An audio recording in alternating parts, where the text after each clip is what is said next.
Man finds trapdoor in his home, has no idea what it really is. When the smell crept down his throat and burnt his nostrils, he was beginning to think that setting a fire might be the only solution. But whatever had to be done, it had to be done quickly before someone got hurt. Every fiber of his being prayed that no authorities would arrive. While everyone he knew wanted the 3-bedroom luxury condo in a gated community, Tony Markhams wanted something very different. He had always been drawn to a quieter life in the country. So naturally, when he saw that a cozy cottage in Ohio was listed for an absolute bargain, he just couldn't resist. But there was something about the house that he couldn't quite wrap his head around. The log cabin was situated on a vast 30-acre plot, and it was complete with an apple orchard and independent water source. It would take some work, but Tony could turn the cabin into a self-sustaining woodland paradise. But he couldn't shake the feeling that it all seemed a bit too good to be true. Why was it so cheap?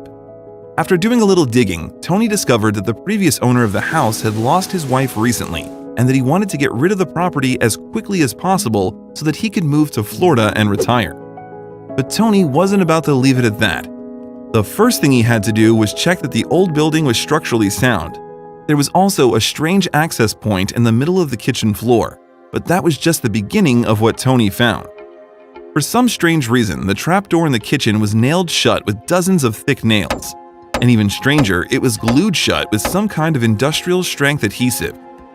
Tony called a repairman to come and take a look, and even he was dumbfounded.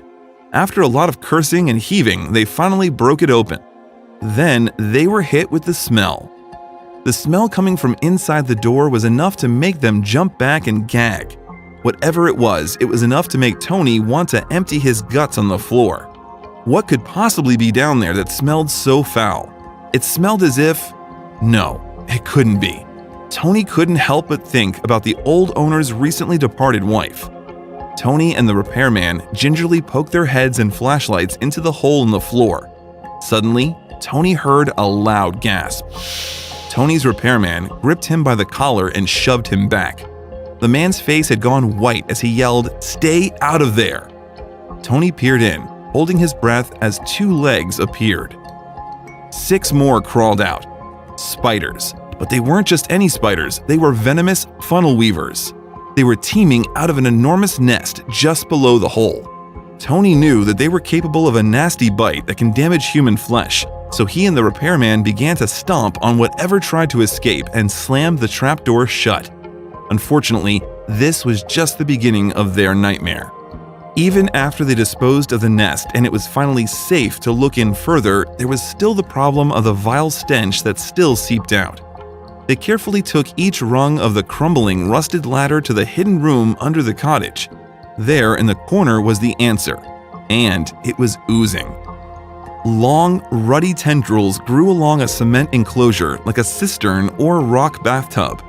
Inside was slick and gleaming with a suspicious rainbow sheen across the goopy mixture.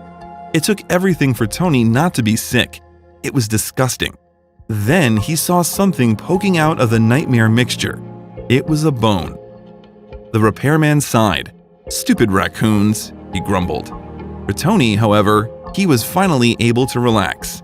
It might have been the worst stench that had ever infiltrated his nose, but at least he didn't have to call the cops. But what was the hidden room for? It was unlike anything he had ever seen before. As the icky cleanup commenced, the 2 men traded theories. Maybe it was an old-fashioned storage room, perhaps a bunker or space for cleaning hunting game. What made it even weirder was a small hole in the wall filled with ash and decaying wood, but there was no chimney or place for the smoke to escape. Then they discovered something even weirder. Back up in the house, the handyman happened to notice that the house had a gigantic A-frame that was higher on one side of the roof, but the low-ceilinged rooms inside didn't account for all that extra space. Thinking there must be some sort of storage space up there, he inspected the ceiling until he discovered a trap door. With a light pull on a small metal ring, an old ladder tumbled out, raining pink insulation and dust everywhere. And when he and Tony took a peek inside, they couldn't fathom what they were seeing. About halfway down the attic, sitting weirdly amid the fiberglass insulation, was a wall with a door. But what was even more bizarre was that there was a roof as well, but it was completely enclosed by the attic. Tony's heart could take no more. What other strangeness would they find inside his home? There was no working electricity up in the attic, so Tony had to rely solely on his flashlight once more. With the smell of decades worth of dust in their nostrils, they carefully stepped onto the floor. The hairs on Tony's neck began to rise, and the heat and dense darkness hung over him like a cloak. What he'd found was straight out of a horror movie. Why hadn't the previous owner told him about any of this? And who lived here? They took one shaky step after the other to find out. Another thought wiggled into the back of Tony's mind. Who still lived here? Kicking the door open gently with his foot, he was greeted with a sight in the beam of his flashlight that he'll never forget. Peeling wallpaper in outdated hues of pea green and pastel pink slouched eerily off the walls, as if the apartment in the attic was shedding its skin. Smells of mold, dust, and rats' nests wafted up from the floor with every step they took. They pulled their t-shirts up over their faces. They had to be careful not to inhale fragments of insulation, let alone what dangerous mold spores were lurking there. Tony and the handyman gathered that there were 3 rooms in the strange, self-contained apartment. No furniture remained except for an old cabinet. Other evidence that these rooms were living quarters were sparsely scattered throughout. An old hat and a tire, abandoned and forgotten, left to rot for who knows how long. There was also a bathroom. There was a bathroom that housed a toilet and a sink. It appeared to be plumbed into the main water and sewage lines of the main house.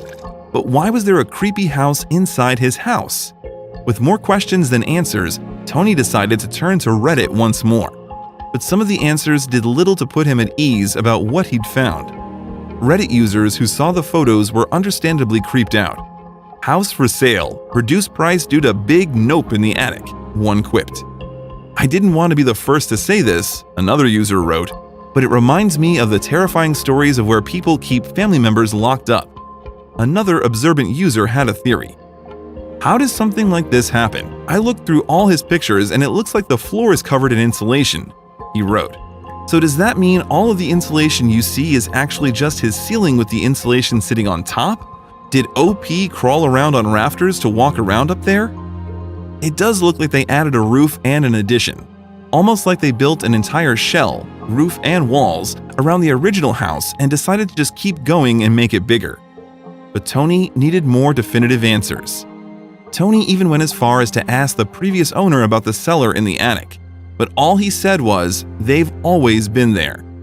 The strange rooms were beyond terrifying, but he was hopeful someone on the internet could enlighten him. The answers flooded in, but they ended up being more entertaining than useful. The subspace underneath the house was officially deemed the Hell Room, and Tony promised to keep everyone updated with his plans to convert it into something useful. A cold storage room for winter vegetables seemed like the winner, but there was one thing he needed to do before a single potato went down there.